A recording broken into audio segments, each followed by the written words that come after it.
सबसे पहले मैं मेरी जानिब से आए हुए तमाम ही बुजुर्ग हजरात नौजवान साथियों का, आप लोगों का मैं शुक्रिया अदा करता हूँ कि आप लोगों ने अपना कीमती वक्त निकाल कर आप पर आए।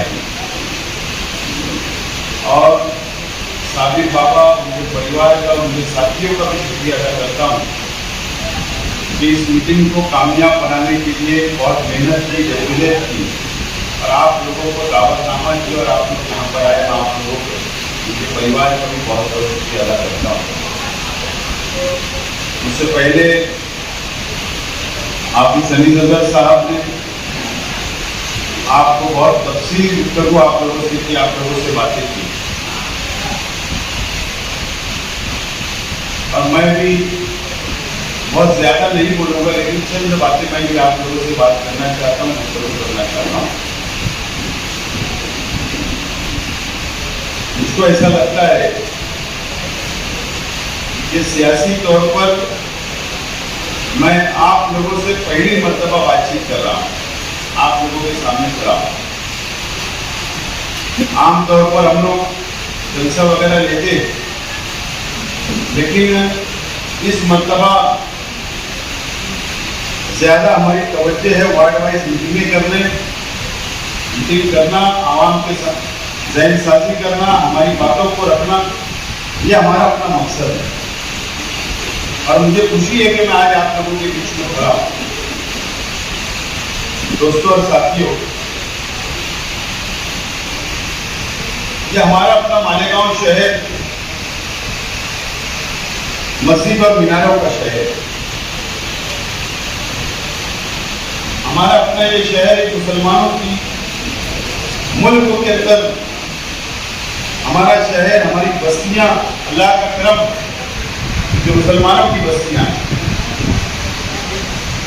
और हमारे शहर जैसा पूरे मुल्क में, पूरे देश के अंदर हमारे जैसा शहर और दूसरी तरह हम लोगों को नहीं मिलेगा। और यहाँ पर हम लोग मजहबी मामलात के अंदर, दीनी मामलात के अंदर बहुत संजीदा होते और जज्बाती भी होते। आजादी के बाद से जो सियासी हालात हमारे अपने शहर के रहे, जो हमारे बुजुर्गों ने बहुत अच्छी तरीके से हमारे माजी के तमाम ही बुजुर्ग नेताओं को, लीडरान को देखा, चाहे साबिर सत्तार साहब जो पहले एमएलए शहर के रहे, या हारून अहमद अंसारी साहब रहे, शब्बीर सेठ रहे, आयशा हकीम साहिबा रही, निहाल अहमद साहब रहे, शेख रशीद साहब रहे, ये तमाम ही लीडरान को ये शहर में बहुत अच्छी से जाना, समझा और ये तमाम ही लीडरान ने ये शहर की वक्तों पर क़यादत की और नुमाइंदगी की। ये सियासी लोग, सियासी सूझबूझ थी, सियासी फैसले लिया करते थे और हमारे अपने शहर को हमेशा संभाल कर, बचा कर रखने का काम ये हमारे तमाम ही बुजुर्ग सियासतदानों ने किया, हमारे बुजुर्ग लीडरान ने किया और ये दुनिया छोड़कर वो चले गए। ये शहर हमेशा सियासी रहा, लेकिन 2007 जिस वक्त ये शहर के अंदर तीसरे मास की बुनियाद डाली गई, एक मजहबी शख्स, एक मुफ्ती साहब, एक आलिम, वो सियासत में उन्होंने कदम रखा और उनका मुकाबला सियासी लोगों से रहा। एक तरफ मजहबी क़यादत, एक तरफ सियासी क़यादत, हमेशा वो 2007 से आज तक यही मुकाबला इस शहर ने देखा है। शहर के एमएलए साहब बहुत चालाक थे। जब 2007 में इन्होंने सियासी तौर पर कदम रखा तो उस वक्त ये शहर की नब्ज उन्होंने पकड़ा कि ये शहर की आवाम को मैं जज्बात से खेल सकता हूं। ये शहर मजहबी शहर है, ये शहर मस्जिद और मीनारों का शहर है। यहाँ पर मजहबी लोग रहते हैं, यहाँ बहुत बड़ी मुसलमानों की बस्ती है और बहुत जज्बाती मुसलमान है। तो इन्होंने तीसरे मास की बुनियाद रखी। उस वक्त शहर के अंदर 2 लीडर और थे, शेख रशीद साहब और निहाल अहमद साहब। एक्टिव सियासत में थे, सियासत वो करते रहे, एक दूसरे से इलेक्शन लड़ा, एक दूसरे से हारे, लेकिन सियासी तौर पर वो लीडर रहे शहर के। उस वक्त मुफ्ती मोहम्मद इस्माइल कासमी साहब ने तीसरे महाज की बुनियाद ये शहर के आवाम के सामने,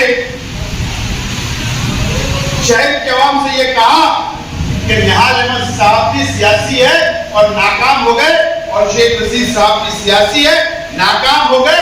इन्होंने शहर का कोई दौलत, कोई विकास, कोई तामीरी काम नहीं किया, और इसके लिए हमें तीसरी क़यादत की जरूरत ये शहर के अंदर है। और उन्होंने सियासत के अंदर एंट्री। शहर के आवाम उनकी बातों में कैसे आई? आपको सोचना है, समझना और फैसला करना। यहां मेरे अपने बुजुर्ग बैठे हुए हैं। उस वक्त शहर की आवाम से क्या वादे किए गए थे, क्या वादे किए गए थे? आप मुझे बताओ, वादा जो किया गया था वो क्या किया गया था? हजरत उमर फारूक रज़ी अल्लाह ताला अन्हु की उस दौर के अंदर जो खिलाफत चलती थी, उस तरीके पर हम लोग सियासत करेंगे। ये वादा उस वक्त के तीसरे मास के मैनिफेस्टो में था। याद करो वो दिन, ये वादा सबसे पहला उन्होंने तीसरे मास की बुनियाद डालने के वक्त हमारी शहर के आवाम ने लब्बैक कहा, उनकी बातों को माना कि एक मुफ्ती साहब हमसे वादा कर रहे हैं, वो मजहबी शख्स है और इस्लाम की तर्ज के ऊपर वो ये शहर के अंदर सियासत करेंगे, नुमाइंदगी करेंगे, हमारी खिदमत करेंगे। ये शहर के आवाम ने माना, उनकी बातों को कबूल किया, और उस पर तीसरा महाज जब बना तो उस वक्त और वादे किए गए। ये वादे किए गए कि हम टीचर हजरात जो है, टीचर को कॉर्पोरेशन का टिकट देंगे, ये भी वादा किया है। क्या मेरे बहुत नौजवान साथी है, वो उस वक्त बहुत छोटे हो गए। आपको मैं याद दिलाना चाहता हूं कि हम टीचरों को कॉर्पोरेशन का टिकट देंगे, वकीलों को कॉर्पोरेशन का टिकट देंगे, आलिमों को कॉर्पोरेशन का टिकट देंगे, डॉक्टरों को कॉर्पोरेशन का टिकट देंगे, और तालीम याफ्ता लोगों को हम लोग टिकट देंगे।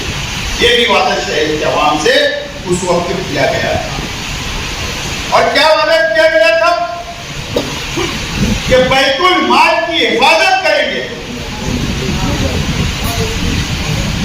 क्या वादा किया गया था कि बैतुल माल की हिफाजत करेंगे। ये भी वादा शहर के आवाम से किया गया था। उस वक्त हम कॉर्पोरेशन को फंड बोलते थे, बजट बोलते थे, आवामी खजाना बोलते थे, लेकिन उन्होंने कितना जुमला बेहतरीन निकाला कि बैतुल माल की हिफाजत करेंगे। बैतुल माल उस वक्त भी तो हमारे हजरत उमर फारूक रज़ियल्लाहु ताला अन्हु वो बैतुल माल की हिफाजत किया। उन्होंने कहा कि हम भी कॉर्पोरेशन के अंदर जो माल पड़ा हुआ है वो बैतुल माल है, हम उसकी हिफाजत करेंगे। शहर के आवाम ने उनकी बातों को माना। और क्या वादा किया, क्या वादा और किया कि हम टक्केवारी नहीं लेंगे, कमीशन खोरी नहीं करेंगे और ठेकेदारी नहीं करेंगे। ये वादा भी शहर की आवाम से किया गया। और हमारी मां बहनों से यह वादा किया गया कि हमारी मां बहन अंधेरा जब होता है, शाम होने का इंतजार करती है उसकी हाजत पूरी करने के लिए, हमारी मां बहनों से भी ये वादा किया गया था। शहर के मेरे साहब ने, मुफ्ती इस्माइल साहब, तीसरा मार्ग बना। आवाम ने 27 सीट चून कर दी। 27 कारपोरेटर पहली मर्तबा उनको चून कर दी।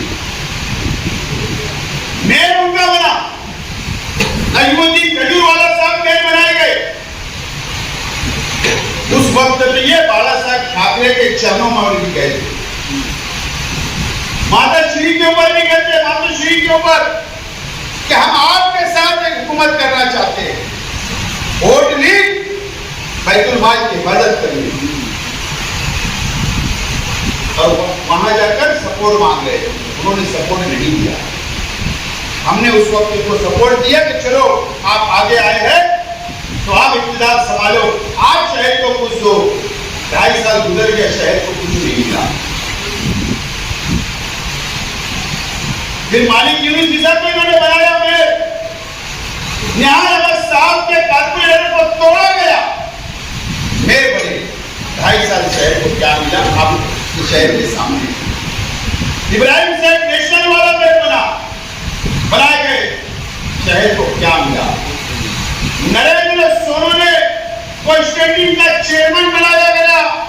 नरेंद्र सोनोने जो संदेश टॉकीज का मालक है और रामराज बियरबाद का मालक है, उस वक्त भी वही मालक था, आज भी वही मालक है। वह आजाद चुनकर आया था। 27 लोगों के अंदर इनको कोई काबिल नजर नहीं आया, उस वक्त भी उस शख्स को उन्होंने स्टेडियम का चेयरमैन बनाया। ऑप्शन के अंदर कोई टीचर, कोई डॉक्टर, कोई आलिम उनको नजर नहीं आया। उस वक्त एक मुफ्ती शकील साहब को बनाया दूसरी सीट। पंचशील बियरबार के मालक की बीवी को उन्होंने बनाया। और 27 सीट मुसलमानों ने चुन कर होता हुआ 2007-2024 दो मरतबा शहर के मेयर रहे। अब सवाल ये है कि टक्केवारी, कमीशन खोरी, बैतुल माल की हिफाजत, अच्छे लोगों को टिकट देना, बैतुल माल की हिफाजत करना, ये पहले ही दिन से इन्होंने टिकट ऐसे लोगों को दिया जो इनको पैसा दे सकते थे, रुपया दे सकते थे। दूसरा इलेक्शन हुआ, जो लोग लाखों का रुपया दिए उनको टिकट दिया गया। कोई आलिम, कोई डॉक्टर, कोई हाफिज, कोई इंजीनियर को टिकट नहीं दिया गया। करप्शन वहीं से शुरू हुआ इस शहर के अंदर। करप्शन की शुरुआत वहीं से हुई, टट्टेवारी की शुरुआत वहीं से शुरू हुई और पैसे का लेन देन सियासत के अंदर वहीं से शुरू हुआ। लेकिन शहर को क्या मिला, आज आप लोगों को सोचना है। आप लोगों को शहर के अवाम ने सोचा कि पहले मर्तबा एमएलए बनाकर 9 में भेजे तो चलो ठीक है, नए हैं एमएलए साहब, सीखने टाइम लगेगा। दोबारा 19 में भी 19 के अंदर जब आप लोगों ने छूट कर दिए पिछले 5 साल, मैं झूठ नहीं बोलता, मैं सियासी आदमी जरूर, लेकिन ना मंच से झूठ बोलता और ना अगर आपसे इंफरादी तौर पर भी मिलूंगा तो झूठ नहीं बोलता, जो है मुंह पर बोलूंगा सही बोलूंगा। 19 में चुन करा 1,70,000 और शहर की आवाम ने क्या नारा था। एक तो अवैसी साहब थे,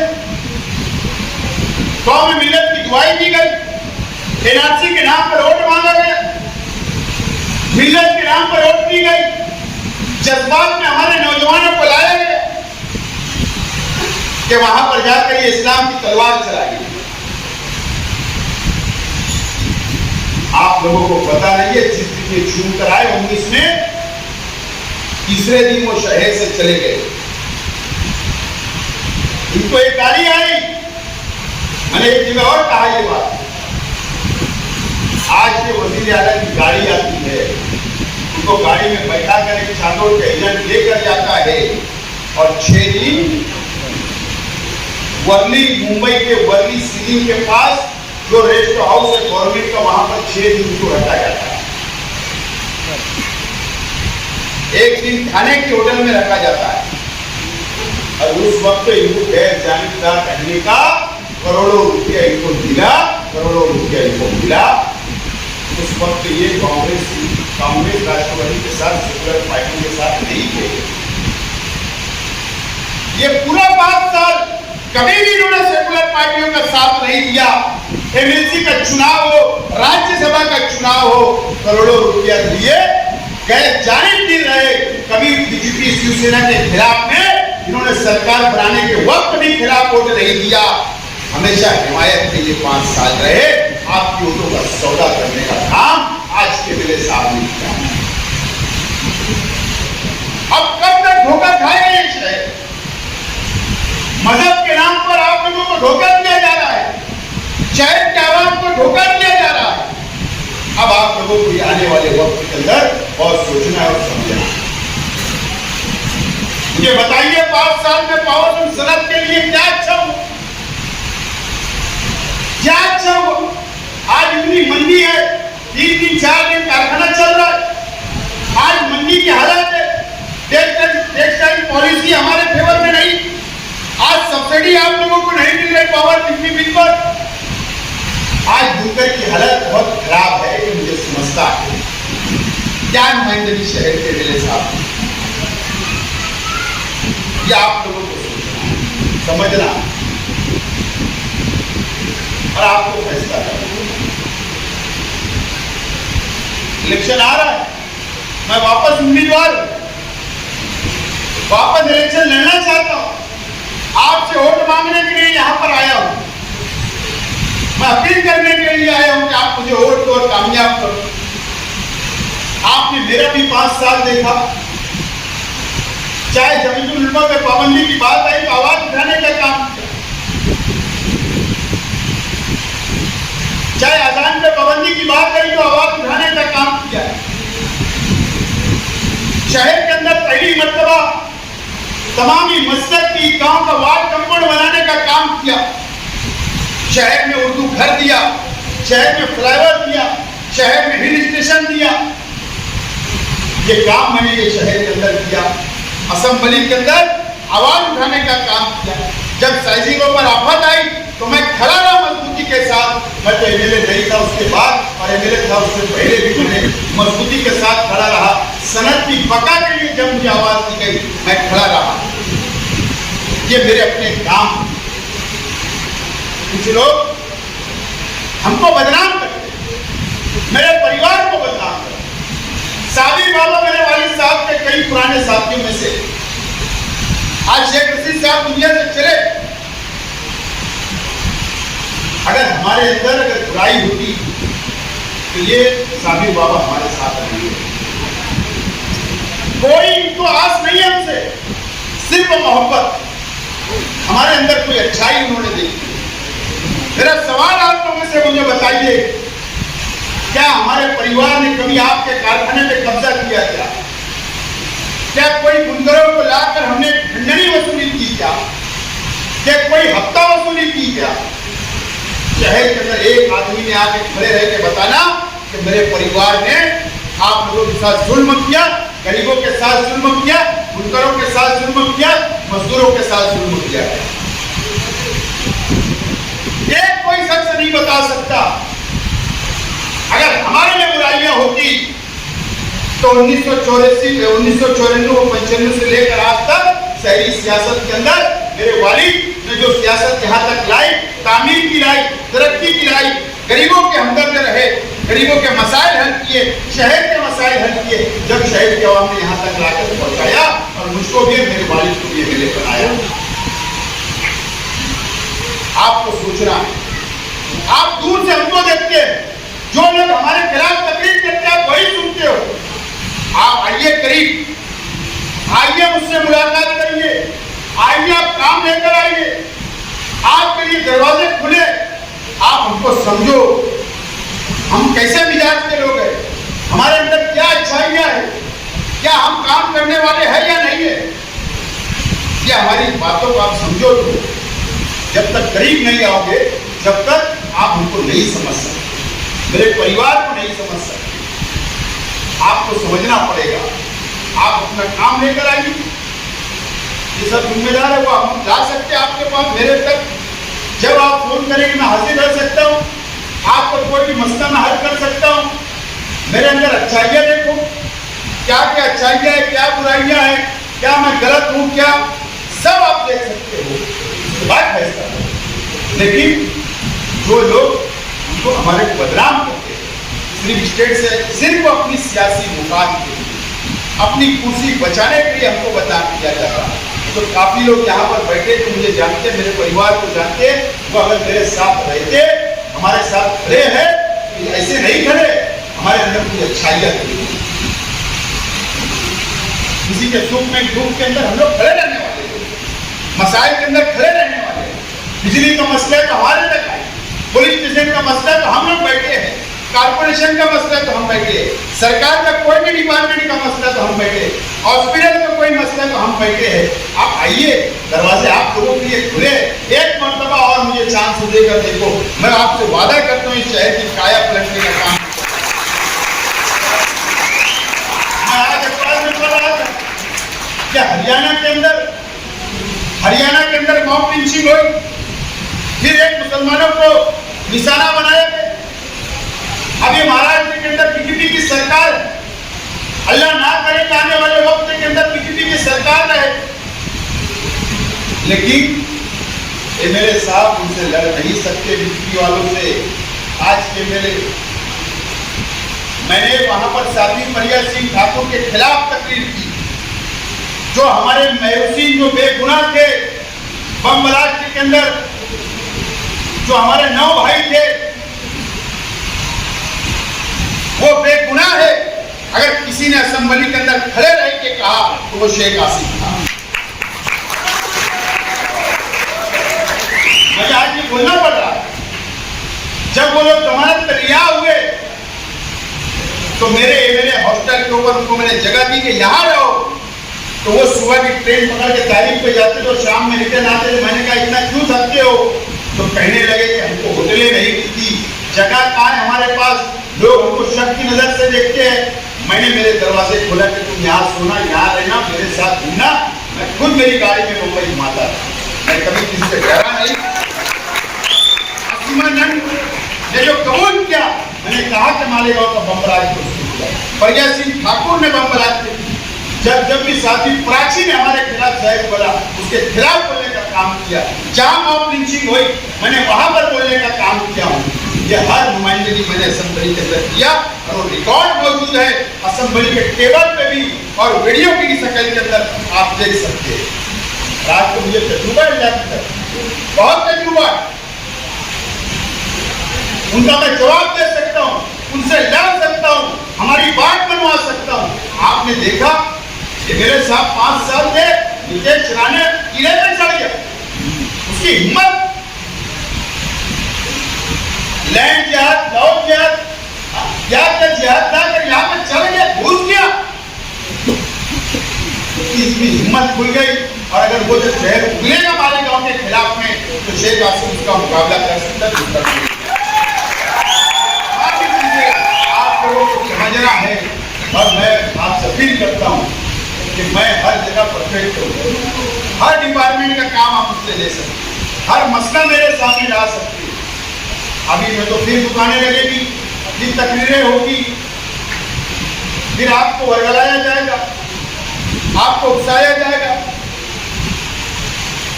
लेकिन अल्लाह के वास्ते आप उन लोगों की बातों को मत आइए, शहर का नुकसान मत करिए। शहर खंडर होता जा रहा है, दादा भूसे के हाथ ये बिक चुका है, शहर को बेच दिया जा चुका है, दादा भूसे के हाथ गिरोह रखा जा चुका है। 2-3 दिन पहले आपने देखा शिवाजी कुटिया के पास हाफिज अली सदर साहब ने तमामी बातें शरीयत के मुताबिक रखी, बीच काटे इन्होंने, बीच एक हमारे शहर के मुफ्ती साहब और एमएलए साहब ने बीच काटे। अरे मैं तो सियासी आदमी, मुझसे गलती होगी तो अल्लाह से माफी मांग लेंगे, अल्लाह माफ करने वाला। लेकिन जिसको समझती है शरीयत, जिसको दीन समझता है, बुत परस्ती के जो शरीयत ने जो हुक्म दिया, एक आलिम एक एमएलए जाकर डिबेट काट देते, सिर्फ एक कुर्सी बचाना। ये आपको समझना है, शहर को समझना है और फैसला आपको करना है।